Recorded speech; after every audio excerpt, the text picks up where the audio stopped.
छिंदवाड़ा में एक और मासूम की मौत हो गई है। डायरिया की 1.5 साल की धानी की मौत हुई है। डहरिया की रहने वाली थी 1.5 साल की धानी, जिसकी मौत हुई है। नागपुर में इलाज के दौरान मौत की जानकारी सामने निकल कर आ रही है। 14 बच्चे नागपुर में भर्ती हैं, 6 की हालत नाजुक बनी हुई है।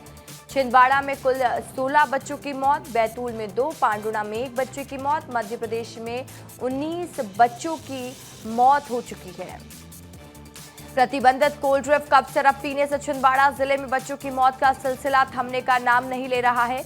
18 महीने की मासूम धानी डहरिया ने नागपुर के मेडिकल हॉस्पिटल में इलाज के दौरान दम तोड़ दिया। धानी पिछले कुछ दिनों से गंभीर रूप से बीमार थी और उसका इलाज नागपुर में चल रहा था।